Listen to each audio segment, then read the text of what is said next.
नमस्कार। आज का जो हमारा वीडियो है वह मेवाड़ का मुग़लों के साथ संबंध कैसा था, इस विषय से संबंधित है। देखिए, मध्यकालीन भारत का जब हम इतिहास का अध्ययन करते हैं तो उसमें हम एक पढ़ते हैं सल्तनत काल और एक पढ़ते हैं मुग़ल काल। आज हम देखेंगे कि मुग़लों का जो राजपूताना की रियासतें हैं उनमें कौन सी ऐसी रियासत है जिसके साथ में उनके संबंध अत्यधिक संघर्षपूर्ण रहे थे। तो देखिए स्टूडेंट्स, मेवाड़ एकमात्र ऐसी रियासत है जिसने कभी भी मुग़ल अधीनता स्वीकार नहीं की थी। इनके जो संबंध हैं मुग़लों के साथ संघर्षपूर्ण ही रहे।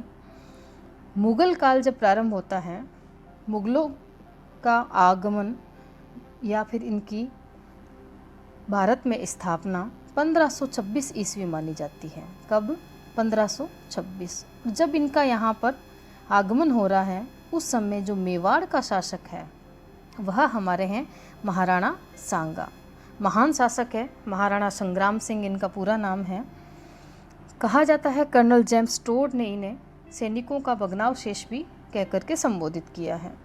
बहुत ही वीर शासक हैं। अब कहा जाता है इनके और जो मुग़ल वंश का संस्थापक है बाबर, इनके जो आपसी संबंध हैं वह काफ़ी तनावपूर्ण रहे। कारण जो भी रहा हो, परंतु इन दोनों शासकों के मध्य दो युद्ध होते हैं। पहला युद्ध जो होता है बयाना का युद्ध है और दूसरा युद्ध जो है वह खानवा का युद्ध है। देखिए, बाबर मुग़ल वंश का संस्थापक है और महाराणा सांगा जो है वह मेवाड़ का शासक है। 1509 में जब ये गद्दी पर बैठता है उस समय जो दिल्ली है वहाँ पर सल्तनत वंश काल के लोधी वंश का शासन है और इब्राहिम लोधी जो है वहाँ का प्रमुख प्रतापी शासक है। इनके राज्याभिषेक के समय सिकंदर लोधी शासक होता है, अर्थात 3 शासकों के समकालीन रहा। दिल्ली के 3 शासक सिकंदर लोधी, इब्राहिम लोधी और बाबर। बाबर के साथ संबंधों की अगर हम चर्चा करें तो प्रारंभ में माना जाता है, बाबरनामा में बाबर लिखता है कि मुझे महाराणा सांगा द्वारा आमंत्रित किया गया था कि आप आइए भारत पर आक्रमण कीजिए। और जब मैं आक्रमण करने के लिए आया और मैंने जब पानीपत के युद्ध में इन्हें अपना वचन याद दिलाया कि आइए आप मेरी सहायता कीजिए, तो महाराणा सांगा ने उसके साथ विश्वासघात किया और वह उसकी मदद करने के लिए नहीं आया, इसलिए मैं इन पर आक्रमण कर रहा हूँ। तो इन दोनों के मध्य 2 युद्ध होते हैं। इतिहास की दृष्टि से जो खानवा का युद्ध है वो बहुत ही महत्वपूर्ण युद्ध है। बयाना के युद्ध 15 फरवरी 1527 में होता है। देखिए, 26 में मुग़ल आए हैं, ठीक है, और 27 में इन दोनों का संघर्ष हो रहा है। पहले संघर्ष में तो महाराणा सांगा जीत जाएंगे, लेकिन जो दूसरा संघर्ष इनके बीच में है 17 मार्च 1527 को जो खानवा का युद्ध है, इसमें महाराणा सांगा की हार हो जाएगी और युद्ध भूमि में से इनको हटा लिया जाएगा। और खानवा का युद्ध इतिहास की दृष्टि से यह एक संधि स्थल है। इतिहास की दृष्टि से माना जाता है कि खानवा की युद्ध में विजय के उपरांत ही बाबर की भारत पर स्थायी विजय मानी जाती है। पानीपत के युद्ध प्रारंभिक विजय है, स्थायी विजय खानवा का युद्ध है। तो देखिए, संघर्षपूर्ण रिश्ता प्रारंभ हुआ है। बाबर आया है। प्रारंभ में लगा था कि दोनों में मैत्री संबंध हो सकते हैं, क्योंकि कहा जाता है कि सांगा ने उसे आमंत्रित किया था, परंतु बाबर ने उसके विश्वासघात के कारण उस पर आक्रमण किया। या जो भी रहा हो, दोनों महत्वाकांक्षी शासक थे, परंतु सांगा झुका नहीं और सांगा युद्ध भूमि में लड़ाई करता रहा और अंत में उसी के खुद के सेनापतियों के द्वारा, सामंतों के द्वारा उसे जहर दे करके मार दिया गया।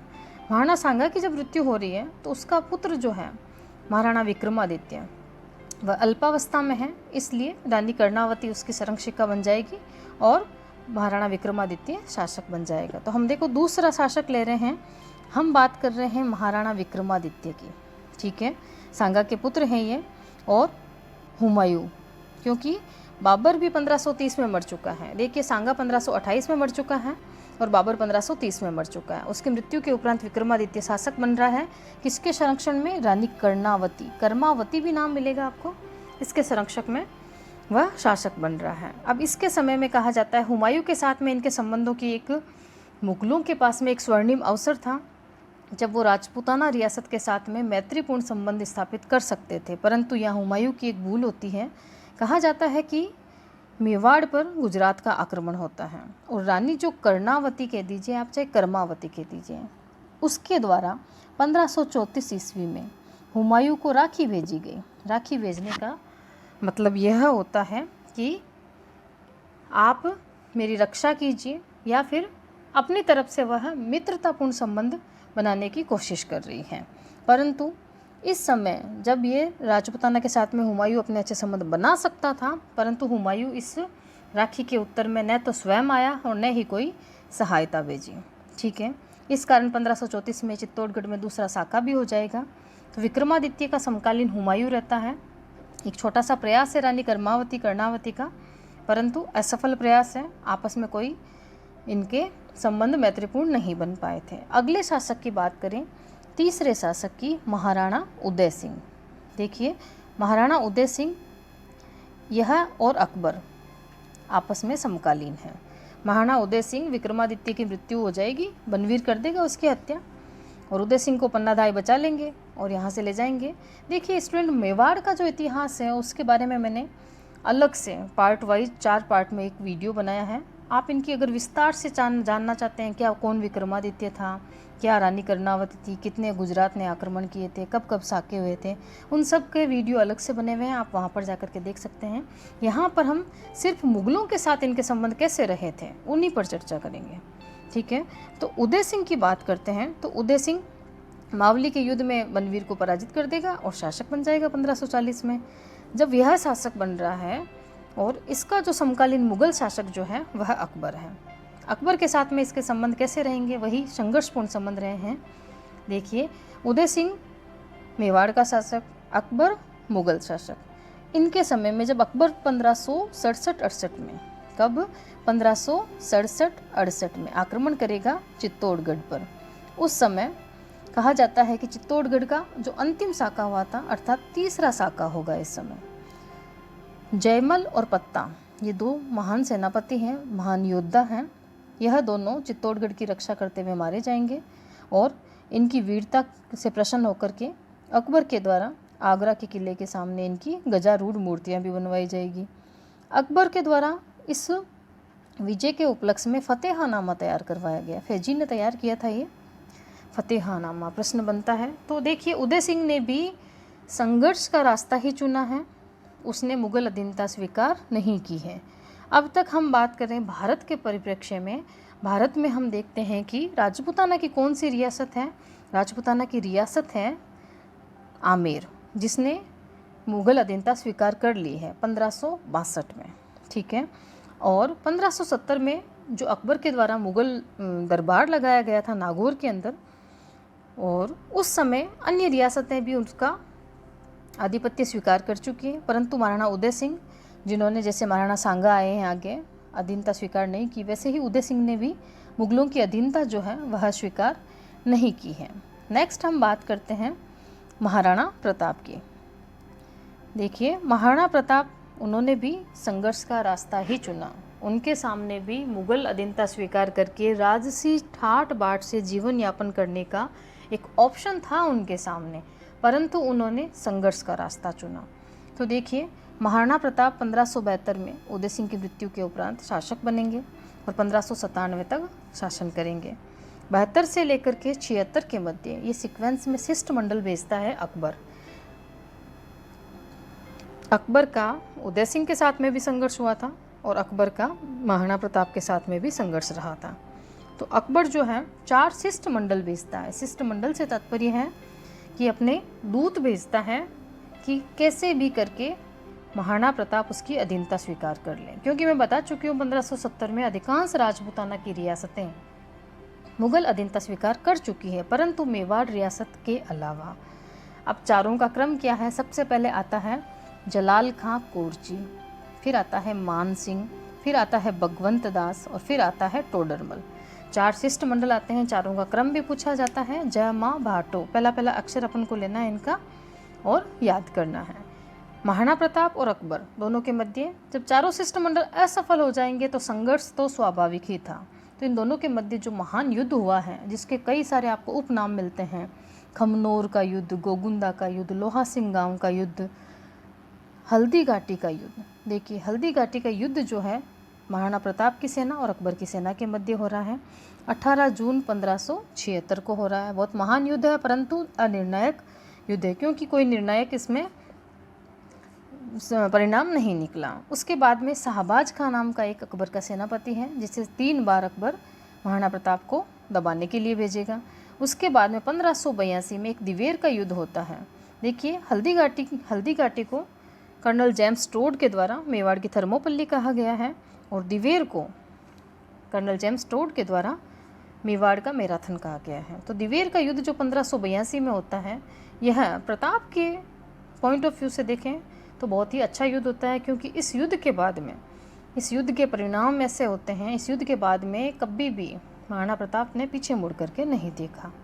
अकबर का जो अंतिम अभियान होता है वो 1584 ईस्वी में होता है। ये जगन्नाथ कछावा है आमेर का, यह अकबर का अंतिम अभियान है। उसके बाद में देखिए अकबर का शासन होता है, 1605 में अकबर की मृत्यु होती है। यहाँ हम 1584 की बात कर रहे हैं।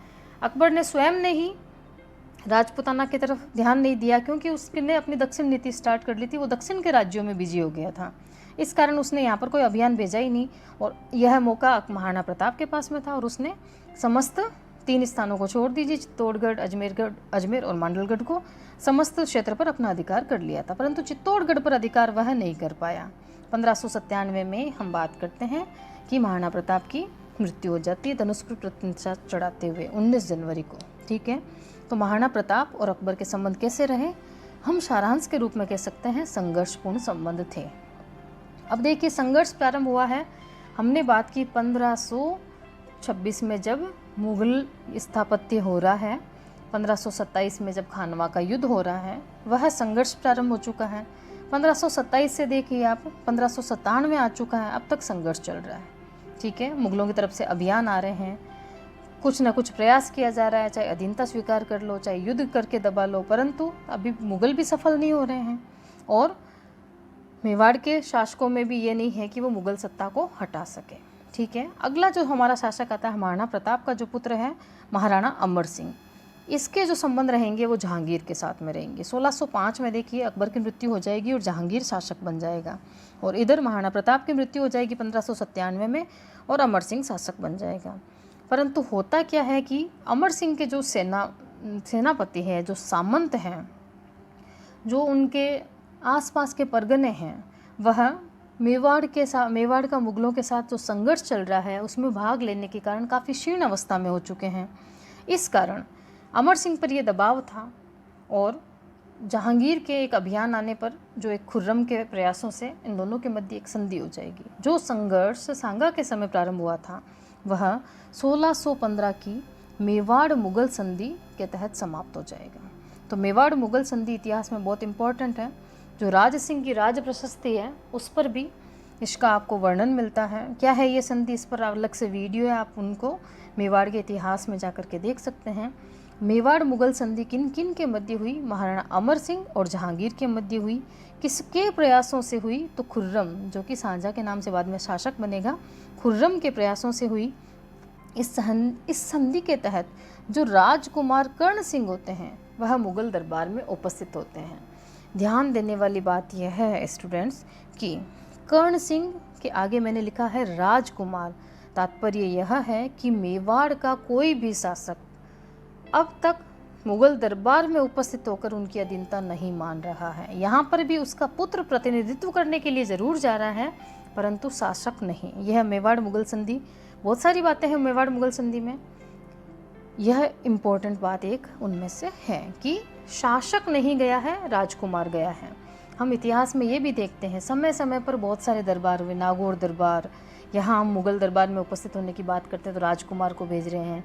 बाद में जब आधुनिक भारत में हम देखते हैं कि फतेह सिंह वह मेवाड़ के ही शासक थे, जो कि अंग्रेजों के दरबार में, दिल्ली दरबार में उपस्थित होना चाह रहे हैं, तो उस समय हम बात करते हैं केसरी सिंह बारठ ने चेतावनी रचुंगटिया नामक ग्रंथ लिख करके उसे अपने इतिहास में जितने भी शासक हुए उनकी दुहाई दी कि उन्होंने कभी अधीनता नहीं मानी, तो तुम क्यों अधीनता मानने के लिए जा रहे हो। तो अमर सिंह, इसने भी अधीनता नहीं स्वीकार की। हाँ, दोनों के मध्य एक संधि हुई है, मेवाड़ मुगल संधि कहलाती है, 1615 में हुई है। अगले हम शासक की बात करते हैं कर्ण सिंह। देखिए, अभी तक हम बात करते आए हैं जितने भी मेवाड़ के शासक हुए हैं उन्होंने समय समय पर मुगलों का विरोध ही किया है। संधि हो चुकी है 1615 में। इस संधि के तहत एक छोटे सा बता ही देती हूँ मैं, इस संधि के तहत मेवाड़ के शासकों को चित्तौड़गढ़ इसी शर्त पर मिला था कि वह उसकी मरम्मत नहीं करवाएंगे। ठीक है। महाराणा कर्ण सिंह की बात करें तो इन्होंने जहांगीर के विरोध में जाकर, देखिए विरोध तो समय समय पर किया ही है, अधीनता स्वीकार की है, दरबार में उपस्थित हुआ है एज ए राजकुमार। ठीक है। परंतु जब ये खुद शासक बन रहा है तो उसके समय में जब खुर्रम विद्रोह कर देता है जहांगीर से और मेवाड़ में आकर के शरण मांगता है, और उस समय करण सिंह जो है मेवाड़ के शासक हैं, अमर सिंह के बाद में ये राजा बनेंगे। कहा जाता है अमर सिंह ने 1615 में संधि तो कर ली, परंतु वह इस हीन भावना से ग्रसित हो गया कि जिन मुगलों के आगे मेरे पिता ने कभी घुटने नहीं टेके और उनके यहाँ मैंने संधि कर ली, यह बात उनके मन में घर कर गई और उन्होंने राज सिंहासन छोड़ दिया और महाराणा कर्ण सिंह जो है गद्दी पर बैठ जाएंगे। अब ये कर्ण सिंह जहांगीर के विरोध में जाएंगे और शाहजहां अर्थात खुर्रम को अपने मेवाड़ में शरण देते हैं। प्रश्न बनता है कि जहांगीर से विद्रोह करने के उपरांत खुर्रम को मेवाड़ के किस शासक के द्वारा शरण दी गई, या फिर राजपूताना की किस रियासत ने शरण दी, तो मेवाड़ रियासत ने शरण दी है। यहाँ पर भी संबंध कैसे रहे हैं, संघर्षपूर्ण रहे हैं। इनके बाद में शासक बनते हैं महाराणा जगत सिंह। जगत सिंह की बात करें तो यह जो जगत सिंह है यह पहले शासक है जिन्होंने 1615 की मेवाड़ मुगल संधि का उल्लंघन किया। इन्होंने कहा कि आपको चाहे सेना भेजनी है सेना भेजिए, मैं चित्तौड़गढ़ दुर्ग की मरम्मत करवाऊंगा तो करवाऊंगा। अब कहा जाता है इन्होंने चित्तौड़गढ़ दुर्ग की मरम्मत करवाई, इस कारण शाहजहां ने यहाँ पर आक्रमण करेगा, शाहजहां अपनी सेना भेजेगा। ठीक है। और शाहजहां ने क्रोध में आकर के इसका जो मेवाड़ रियासत में से 1631 ईस्वी में एक छोटा सा पार्ट उठाया और एक नया नाम रखा उसका, शाहपुरा, अर्थात विभाजन किया था। अंतिम शासक जिनका हम मुगलों के परिप्रेक्ष्य में अध्ययन कर सकते हैं वह है महाराणा राज सिंह। मोस्ट इम्पोर्टेंट है। महाराणा प्रताप के बाद में अगर एग्जामिनर कहीं से प्रश्न बना सकता है वह है महाराणा राज सिंह।